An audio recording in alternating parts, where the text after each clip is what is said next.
அனைவருக்கும் வணக்கம். இந்த வீடியோவில் நம்ம பார்க்க போகிறது, ஒருத்தர் நீட் எழுதி எம்பிபிஎஸ் படிப்பில் சேர்ந்து டாக்டர் ஆகிறதுக்கு முக்கியமாக இருக்க வேண்டிய கிரக அமைப்புகள் என்னென்ன அப்படிங்கிறத பார்க்கலாம்.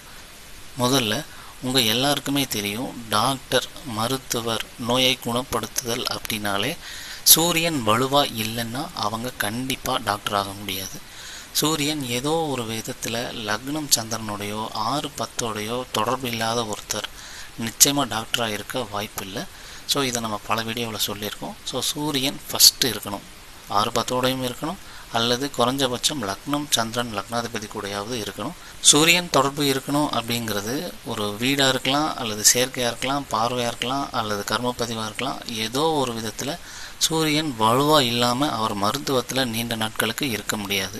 அடுத்து செவ்வாய், அடுத்து ராகு. இந்த செவ்வாய் ராகு காம்பினேஷன் தான் ஒருத்தரை நீட் எக்ஸாமில் எழுதி, போட்டித் தேர்வில் எழுதி, அதில் மார்க் எடுத்து கவர்மெண்ட் கோட்டாவில் சீட்டு கிடைக்கிறதுக்கு உறுதுணையாக இருக்கிறது இந்த செவ்வாய் ராகு காம்பினேஷன் தான். ஸோ செவ்வாய் ராகு ஃபஸ்ட்டு இனிஷியலாக எக்ஸாம் எழுதி அதில் செலக்ட் ஆகி சீட் கிடச்சி கவர்மெண்ட் கோட்டாவில் காலேஜில் ஜாயின் பண்ணுறது.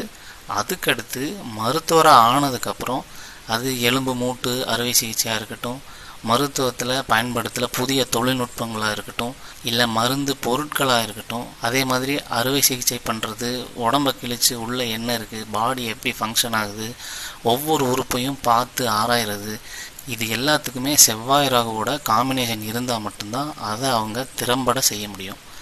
ஸோ ஃபஸ்ட்டு சூரியன், ரெண்டாவது செவ்வாய், அடுத்து ராகு, அதுக்கு அடுத்து சனி. இந்த சனியோட கேரக்டர் குறிப்பாக 6, 7, 10 இடத்துல எல்லா டாக்டருக்குமே இருக்கும். ஏன்னா டாக்டர்ஸ் எல்லாமே பாதிக்கப்பட்ட ஒரு நோயாளியை தான் டெய்லி சந்திப்பாங்க. குறிப்பாக 7, 6 இந்த 2 இடத்தோட சனி சம்மந்தப்பட்டிருக்கும் ஏதோ ஒரு வகையில். ஏன்னா நோயாளியை குறிக்கிறது சனி, பாதிக்கப்பட்ட ஒரு நபரை குறிக்கிறது சனி. இவங்க தினமும் போய் சந்திக்கிற நபர்கள் பாதிக்கப்பட்டவங்களா, நோய்வாய்ப்பட்டவங்களா இருக்கிறதுனால சனியோட தொடர்பு கண்டிப்பாக இருக்கும்.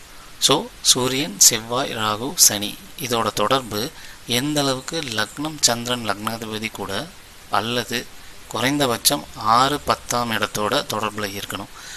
அது இல்லாமல் இதுக்கு சாதகமான, மருத்துவராகிறதுக்கு சாதகமான 6, 8, 10, 12 இது மாதிரியான பாவாதிபதிகளோட தசாபுத்திகள் அவங்களுக்கு சப்போர்ட்டிவாக இருக்கணும். ஸோ இப்படியான தொடர்புகள் வரும்போது அவங்களுக்கு அந்த எம்பிபிஎஸ்சில் படித்து அதில் மெரிட்டில் செலக்ட் ஆகி கவர்மெண்ட் காலேஜ் கிடச்சி அதில் நல்லபடியாக ஒர்க் பண்ணி ஒரு சிறந்த டாக்டராக வேலை பார்க்க முடியும். ஸோ இந்த மாதிரி காம்பினேஷன் எவ்வளோக்கு எவ்வளோ வலுவாக இருக்கோ அவ்வளோக்கு அவ்வளோ அவங்களுக்கு பாசிபிலிட்டி அதிகம். ஸோ அதை பொறுத்து நீங்கள் இந்த வேலைக்கு, இந்த எக்ஸாமுக்கு படிக்கலாம். அதுக்கேற்ற மாதிரி நீங்கள் உங்களை தயார்படுத்திக்கலாம். நன்றி.